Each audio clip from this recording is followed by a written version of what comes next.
Bonjour à tous et bienvenue sur une nouvelle vidéo d'aide sur la manière de pouvoir sécuriser vos mots de passe. Alors vous êtes certainement très nombreux à utiliser différents systèmes d'inscription sur des sites en ligne, que ce soit des sites marchands sur lesquels vous faites des achats, que ce soit des sites pour des forums ou autres, bref, des sites plus ou moins sensibles selon les cas. Donc il y en a peut-être sur lesquels vous avez des informations de paiement, des informations bancaires qui sont enregistrées, et autres. Donc tous ces sites-là, ou alors vos boîtes mail également, qui peuvent évidemment avoir des informations assez confidentielles, nécessitent évidemment toute l'attention en termes de sécurité pour pouvoir sécuriser ces accès-là, pour éviter tout vol de compte, toute tentative de piratage ou ce genre de choses. Alors la première, j'ai envie de dire, enfin les erreurs courantes en tout cas dans tout ce qui est gestion de mot de passe, parce que c'est pas forcément très pratique, hein. Un mot de passe, bien quand c'est géré par une machine et par un être humain, c'est quand même beaucoup plus compliqué. Donc la première erreur qu'on va voir souvent, c'est les gens qui vont utiliser par exemple un mot de passe pour pouvoir se connecter sur plusieurs plateformes en même temps. C'est-à-dire que leur mot de passe, par exemple Amazon, sera leur mot de passe YouTube, qui sera leur mot de passe de leur boîte mail ou je ne sais quoi. Et du coup, si quelqu'un parvient à récupérer ce mot de passe d'une manière ou d'une autre, il pourra alors se connecter à un maximum de comptes. Et c'est là d'ailleurs la première chose que ferait un pirate, c'est en pouvant se connecter à un compte avec un couple d'identifiants, donc adresse email ou pseudonyme et mot de passe, et bien de tenter ça sur différents sites pour voir évidemment si ça fonctionne ailleurs. Donc ça c'est évidemment la première erreur courante qu'on peut retrouver. Et la seconde, c'est celle d'utiliser des mots de passe trop simples. Donc ça peut être un mot de passe comme une date de naissance ou un simple prénom, le prénom par exemple de votre femme ou de votre mari, ça peut être une date d'anniversaire, ça peut être tout simplement AZERTY, 1, 2, 3, 4, bref des mots de passe comme ça, très facile à deviner, notamment par des systèmes informatiques, c'est-à-dire qu'il est possible via certains programmes de brute forcer l'accès à une zone d'authentification, c'est-à-dire de tester via un dictionnaire ou tester via un ensemble de valeurs possibles, de mots, d'expressions possibles, des mots de passe qui seraient éventuellement le mot de passe que vous utilisez, et du coup permettre aux pirates l'accès à votre compte. Donc cette vidéo est là, même si j'ai pris une petite parenthèse dans le début de vidéo là, pour vous montrer une manière de sécuriser tout ça avec une façon de protéger tout ça tel que ça devrait se faire au minimum aujourd'hui. Alors vous savez certainement qu'il existe maintenant la double authentification, c'est-à-dire la possibilité de se connecter avec son mot de passe et ensuite on doit saisir un code qui est envoyé sur votre numéro de téléphone ou alors passer par une application d'authentification.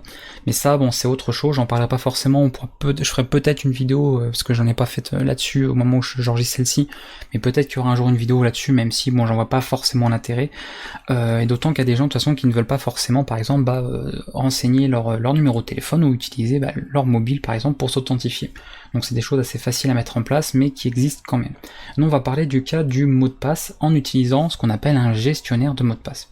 Et pour ça il en existe plusieurs différents, avec chacun leurs particularités, leurs spécificités et leurs avantages, leurs inconvénients. Vous en avez des gratuits, vous en avez des payants, il y en a qui sont open source, d'autres dont le code n'est pas disponible, c'est-à-dire on ne sait pas ce qu'ils font réellement au final. Il y en a qui fonctionnent en local, d'autres qui fonctionnent simplement en ligne, il y en a qui fonctionnent des deux manières, etc., etc. Vous avez du coup plusieurs façons de procéder. Il y en a beaucoup, donc je vais vous en présenter très rapidement et on va en utiliser un seul pour cette petite vidéo. Donc je vais vous montrer en fait comment en utiliser un parmi cette liste pour que vous en ayez au moins un au minimum pour voir comment ça fonctionne, et après de toute façon vous êtes libre d'utiliser celui que vous préférez, celui qui vous arrange le plus. Donc on a le logiciel KeePass qui est un des plus réputés en termes de sécurité.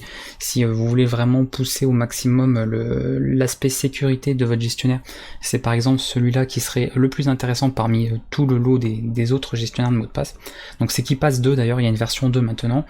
On a une version aussi, l'équivalent si vous voulez, donc qui a été faite en fait sous un autre système comment ça s'appelle, d'exécution, qui est KeePass X et C, qui est en fait la nouvelle version de KeePass X. Donc KeePass X n'est pas à utiliser, c'est une version maintenant qui n'est plus maintenue. On a également, donc ça c'est la même chose, d'accord, KeePass XC. On a également une version maintenant plus moderne, mais qui utilise ce même système de gestionnaire, qui est KeyWeb, qui est simplement pour profiter d'une interface un peu plus moderne, on va dire, pour ceux qui préféraient quelque chose d'assez sympa visuellement. Et on a d'autres logiciels, d'autres solutions en tout cas de gestion de mots de passe, comme ici Bitwarden. On a également Dashlane, on a LastPass, on a Endpass, alors c'est Mpass même, pardon, et on a donc celui qui est connu aussi, One Password. Voilà, vous en avez plusieurs. Ce sera à vous de voir lequel vous préférez. N'hésitez pas à en tester plusieurs, hein, de voir un petit peu voilà, l'interface qu'ils ont, qu'est-ce qu'ils proposent. Ceux qui sont payants, de voir les offres qu'ils proposent également, ça pourrait être intéressant, et en fonction de l'utilisation que vous voulez faire. Alors, la majorité, il y en a pas mal qui proposent par exemple un système de synchronisation, c'est-à-dire vous pouvez synchroniser votre base de données de mots de passe en ligne et y accéder depuis votre téléphone, depuis n'importe quel PC, etc. Moi personnellement, c'est pas une solution que j'adopte parce que j'ai pas spécialement envie de mettre ma base de données de mots de passe en ligne, même si c'est chiffré, même si c'est sécurisé. Je préfère garder ça en local avec moi plutôt que de, entre guillemets, l'héberger chez quelqu'un dont voilà, donc j'ignore tout en fait de l'usage qu'il pourrait éventuellement en faire ou l'accès qu'il pourrait en avoir. Après, encore une fois, vous êtes libre d'en faire ce que vous voulez, d'utiliser le système que vous voulez. Donc nous on utilisera KeePass, d'accord. KeePass, son avantage, donc c'est qu'il fonctionne en local. Comme je vous l'ai dit, en termes de sécurité, il est l'un pas des précurseurs, mais il est l'un des favoris en termes de sécurité. Il a même été recommandé, je crois, par un organisme français, l'ANSI, me semble, pour tout ce qui est en fait logiciel informatique. En termes de sécurité, il est open source, il est gratuit, il est multiplateforme, donc il fonctionne sur Windows, Linux, Mac, Android, iOS, voilà, vous avez des applications qui sont équivalentes pour l'utiliser même sur mobile. Donc le principe, c'est que vous aurez un fichier qui sera votre base de données, votre coffre-fort en fait, votre base de données de mots de passe, sur lequel vous allez pouvoir enregistrer tous vos identifiants. Alors on va télécharger une version déjà, on va récupérer ça, enfin en tout cas voir comment ça fonctionne. Donc moi je vais récupérer KeePass XC. Alors la différence entre KeePass XC et KeePass qui est KeePass 2, hein, si je vais sur voilà, les downloads, on voit qu'il y a la version 2.39, c'est simplement que celui-là donc sur Windows fonctionne en natif, c'est-à-dire via un environnement natif, et pour les autres systèmes d'exploitation il fonctionne avec Mono, qui est une implémentation pour le .NET, mais bon, je vais pas rentrer en détail parce que ça concerne surtout les programmeurs, ça, donc vous, pour les utilisateurs, ça ne vous intéresse pas forcément. Et on a KeePass XC qui lui utilise tout simplement la bibliothèque Qt. Donc les développeurs ont utilisé la bibliothèque Qt pour créer ce logiciel. C'est pour ça qu'on a un petit peu par exemple cette interface là. Alors là c'est du Linux hein, normalement, donc KDE d'ailleurs, et on a donc cette interface Qt, c'est tout. C'était histoire de faire quelque chose, ils voulaient faire quelque chose d'un peu plus moderne on va dire en termes d'interface. Tandis que KeePass 2 par exemple est un petit peu plus vieillot au niveau de l'interface du logiciel.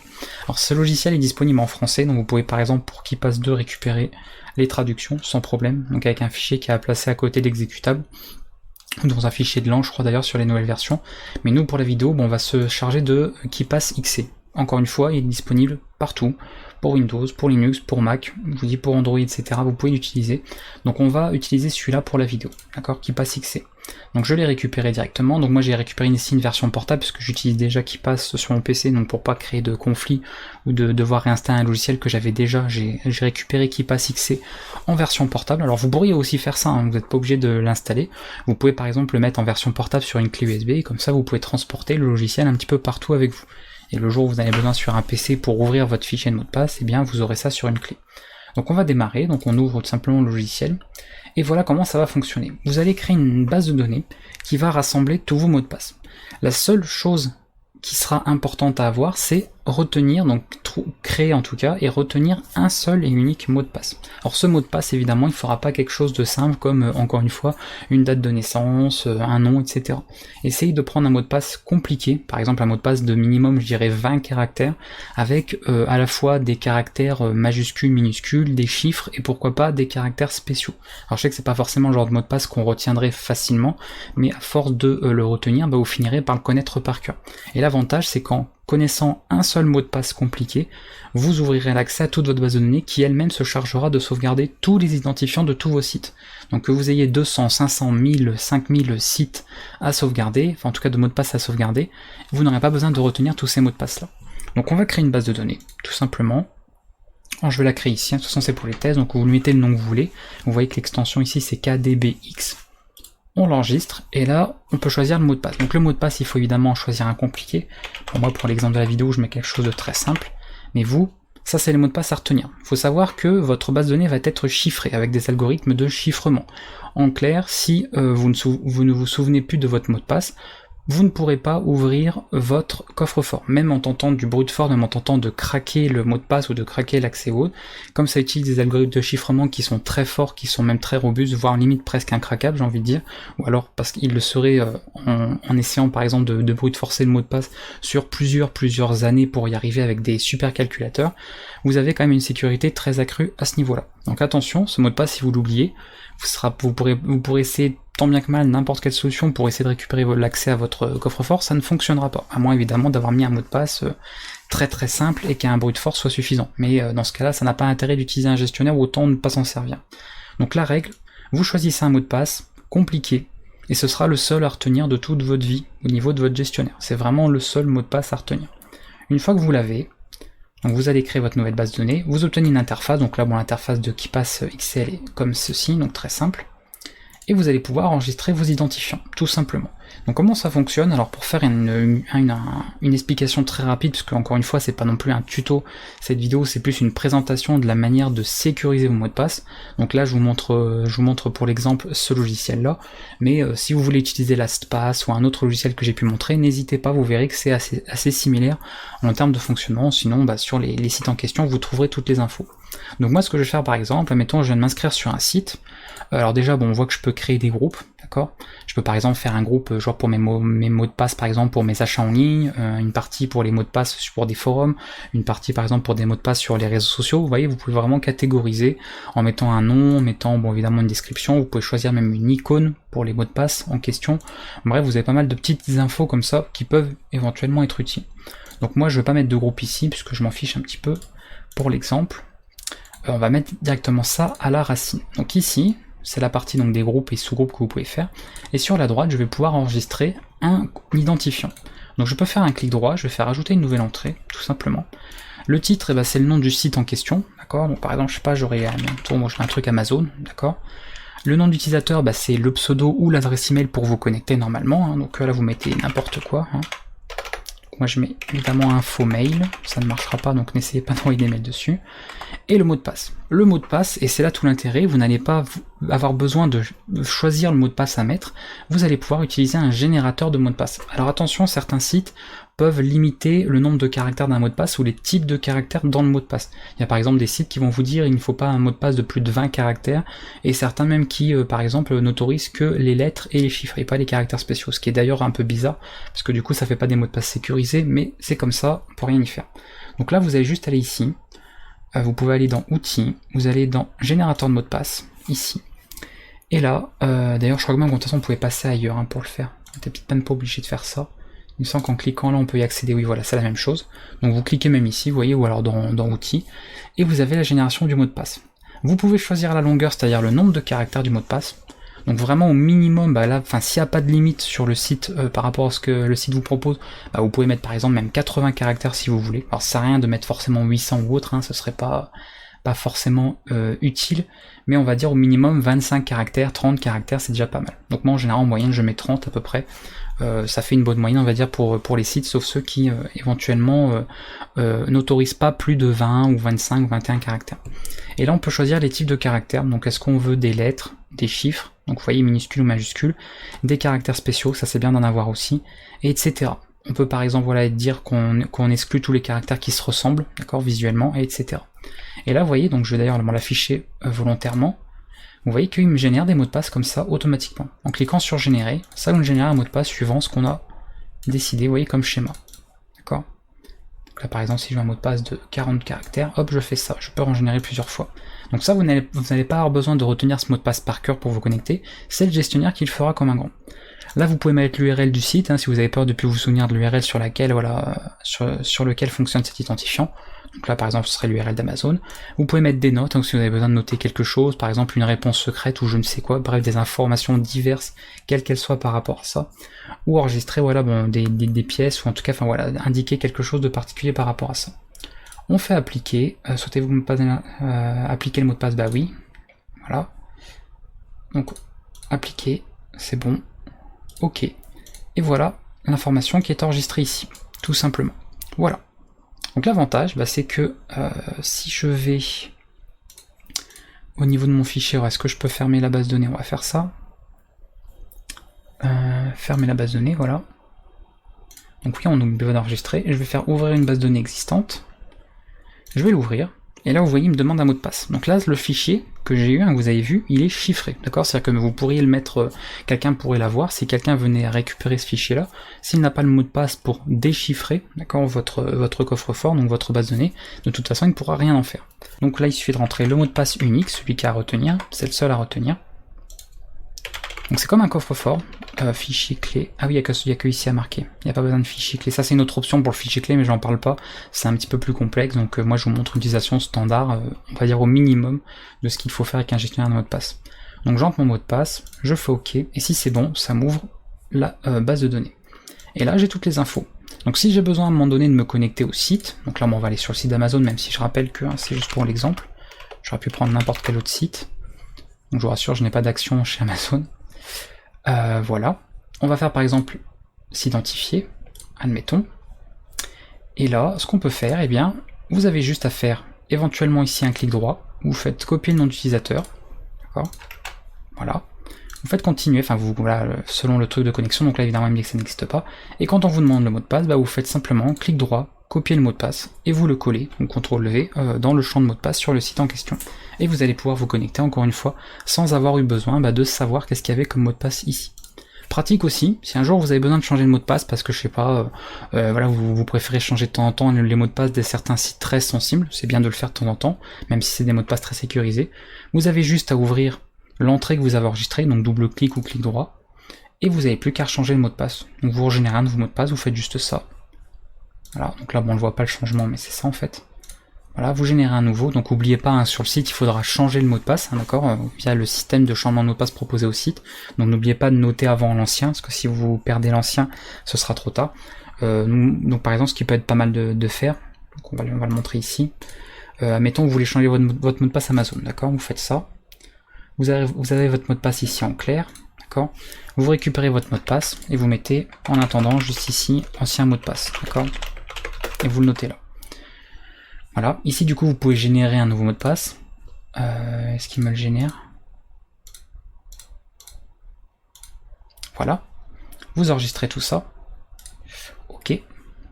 Et comme ça, sur le site par exemple, bon là pour l'exemple Amazon, et bien vous allez via le système de changement de mot de passe d'Amazon, il va vous demander a priori l'ancien mot de passe, donc vous n'avez plus qu'à copier-coller celui-là.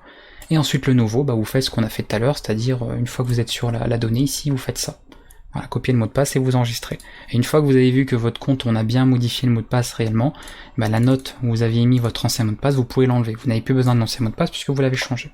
Donc n'oubliez pas, hein, quand vous voulez changer un mot de passe, évidemment, de toujours noter quelque part, donc dans les notes pourquoi pas, l'ancien mot de passe au cas où. Parce que si jamais il y a une erreur ou autre et que vous avez régénéré et sauvegardé votre base de données avec le nouveau mot de passe, vous aurez perdu l'ancien, il faudra faire une réinitialisation de mot de passe, enfin bref, c'est pas forcément pratique et ça prendra du temps. Donc voilà comment que ça se passe, c'est vraiment aussi simple que ça, d'accord, même si j'ai pris le temps de l'expliquer. C'est vous avez un gestionnaire qui fonctionne sur une base de fichiers chiffrés, d'accord, qui est votre base de données, et vous avez un seul mot de passe à retenir. Et prenez vraiment un mot de passe compliqué, je vous dis voilà, minimum 20 caractères alphanumériques, donc minuscules, majuscules, des chiffres et des caractères spéciaux, des points-virgules, des tirets, des pourcents, voilà, n'hésitez pas à mélanger tout ça. Vous n'aurez qu'un seul mot de passe à retenir, et une fois que ça c'est fait, et bien grâce à ce mot de passe là, et bien vous pourrez utiliser un gestionnaire qui lui pourra du coup vous garder tous vos mots de passe. Et là vous n'avez pas besoin de cela de les connaître par cœur. Moi personnellement, à part mon mot de passe de base de données, ou éventuellement mon mot de passe d'adresse mail, parce que j'aime bien connaître le mot de passe de ma boîte mail au cas où, c'est bien d'avoir celui-là en cas de secours, si nécessaire, parce que c'est celui qui permet de récupérer l'accès aux autres comptes quand on veut faire une réinitialisation de mot de passe sur les sites. Donc à part ces deux mots de passe, tous les autres, voilà, ils sont stockés et retenus en tout cas par le gestionnaire de mots de passe. Et du coup, il n'y a plus qu'à faire des copier-coller, c'est très pratique. Alors pour ceux qui s'inquiéteraient sur le fait par exemple qu'on fait des copier-coller, alors évidemment on ne peut rien faire contre le système de presse-papier sur le système qui fait que quand vous faites par exemple copier le mot de passe, ça enregistre dans le presse-papier ici de Windows, donc ça, il peut y avoir des risques, par exemple qu'un pirate qui a vérolé, qui a installé un virus sur votre PC ou un keylogger ou un logiciel qui récupère ce qu'il y a dans le presse-papier puisse le récupérer, mais des logiciels comme ça par exemple vont laisser l'information dans le presse-papier pendant quelques secondes. Donc souvent c'est 10-12 secondes selon le logiciel, et une fois que ces secondes sont passées, c'est retiré du presse-papier. On évite comme ça de laisser un mot de passe dans le presse-papier du système d'exploitation au cas où ce serait récupéré. Voilà, donc en termes de sécurité, de toute façon ce sera évidemment toujours mieux d'utiliser un gestionnaire de mot de passe que pas du tout. L'avantage encore une fois c'est que vous n'avez plus qu'un seul mot de passe à retenir pour tous vos identifiants, et ça vous évitera par exemple d'utiliser, comme beaucoup de gens le font, le même mot de passe partout, parce que oui, retenir honnêtement 50 mots de passe différents, c'est casse-pied. Moi je le faisais à l'époque quand j'utilise Page Gestionnaire, voilà, je connaissais tous mes mots de passe par cœur, mais j'en avais un différent par site, et au bout d'un moment c'est plus gérable, hein, pour on va dire 20, 30, 40, 50 sites, à force de, voilà, si c'est des mots de passe qu'on utilise souvent, ça passe. Par contre, quand vous avez un site que vous allez utiliser une fois tous les 36 du mois, on a vite fait d'oublier le mot de passe, et on va pas commencer à noter ça sur des post-it ou sur des carnets, c'est évidemment pas sécure du tout. Voilà, donc j'espère que cette vidéo aura été suffisamment explicite, donc il n'y avait rien de compliqué dans ce que je vous ai montré. Encore une fois, vous êtes libre d'utiliser le logiciel que vous voulez, il en existe plein. Il y en a encore une fois qui proposent aussi des services en ligne, vous pouvez directement avoir même une intégration avec votre navigateur web. Donc n'hésitez pas à regarder, il y en a qui sont plus anciens, d'autres qui sont plus récents. Attention aussi, hein, selon le logiciel que vous utilisez, de bien vérifier, voilà, que c'est quelque chose de minimum fiable, parce que n'importe qui pourrait faire un système de gestion de mot de passe sans savoir vraiment si derrière c'est fiable. Donc privilégiez dans l'idéal les logiciels open source, dont le code qui a permis de développer le programme est disponible au public, donc ça veut dire que des gens comme ça peuvent l'analyser, c'est d'ailleurs ce qui a été fait pour KeePass, qui permet comme ça, voilà, d'indiquer que KeePass par exemple est une bonne solution, puisque son code source a été énormément audité et a été justement donc relevé comme étant très sécurisé à ce niveau-là et fiable, voilà, au niveau de l'utilisation, au niveau du fonctionnement en tout cas du logiciel. Donc n'hésitez pas. Alors pour ceux qui se poseraient la question, puisqu'on parle de KeePass, vous avez d'ailleurs l'exemple qui est mis ici, donc KeePass 2, KeePass 2 Android, c'est la version pour Android. Donc l'application pour Android pour gérer ce type de base de données. Pour iOS, il me semble que c'est KyPass, KYPA2S, il me semble, il est peut-être dans la liste, je sais pas, ouais, il est là, voilà. iPhone, iPad, de toute façon, vous voyez que le site, il vous met quand même pas mal d'exemples de logiciels ou applications en fonction de ce que vous voulez utiliser. Donc vous voyez qu'il y en a même pour des vieux appareils, PalmOS, enfin voilà, des très vieux appareils, et même pour BlackBerry, normalement il y a une version pour BlackBerry, Pocket PC, etc. Chromebook, enfin voilà, vous avez vraiment plein de choses pour le gérer. Donc moi, si je devais vous donner, si vous voulez me demander lequel je recommanderais parmi le lot, je vous recommanderais KeePass, parce que tout simplement je l'utilise depuis maintenant pas mal de temps, plusieurs années, j'ai jamais eu de problème avec, ça fonctionne très bien. Et que je sais qu'il est quand même un minimum fiable et qu'il n'y a pas de raison de s'inquiéter par rapport à ça. Après les autres, je les ai jamais utilisés honnêtement, donc j'irai pas vous recommander un logiciel que je n'ai jamais utilisé, ce serait assez bizarre. Donc voilà, donc n'hésitez pas, ne prenez pas forcément KeePass parce que je l'utilise, n'hésitez pas à en tester plusieurs, et prenez comme d'habitude le logiciel que vous préférez, que ce soit pour le design, que ce soit pour l'aspect sécurité, pour vos besoins, si vous avez besoin encore une fois que ce soit synchronisé en ligne ou non. Moi personnellement j'ai pas besoin de ça, donc je n'utilise pas un logiciel pour ça, mais peut-être que vous travaillez dans une entreprise qui nécessite d'avoir des mots de passe accessibles à plusieurs endroits différents, donc avoir une synchronisation en ligne par exemple, ou dans le cloud ou autre. Donc n'hésitez pas à vous renseigner là-dessus, avec toutes les solutions disponibles pour ces gestionnaires de mots de passe. S'il y a des questions, des remarques, n'hésitez pas à les poster dans les commentaires, je répondrai évidemment si besoin, parce que c'est quand même quelque chose d'important. Et n'hésitez pas à partager surtout cette vidéo, parce que vous avez sûrement des proches, même des gens, même si c'est pas des gens qui s'y connaissent en informatique, n'hésitez pas à leur partager cette vidéo, à les sensibiliser sur le fait de toujours sécuriser ces mots de passe, parce que voilà, pour éviter les problèmes de piratage, pour éviter les vols de comptes bancaires, ou simplement qu'une carte bancaire soit utilisée sur un site e-commerce, parce que votre grand-mère, votre mère, votre frère, votre cousin a utilisé un mot de passe très simple, s'est fait pirater son compte Amazon ou son compte je ne sais quoi LDLC, et puis quelqu'un s'est fait plaisir en passant des commandes dessus. Donc n'hésitez pas à sensibiliser les gens autour de vous, c'est important, je pense que c'est le minimum qu'on puisse faire, et c'est une solution très viable sur le long terme, puisqu'encore une fois, avec un seul mot de passe, vous avez comme ça la gestion de tout l'ensemble de vos identifiants sur internet, c'est plutôt pratique.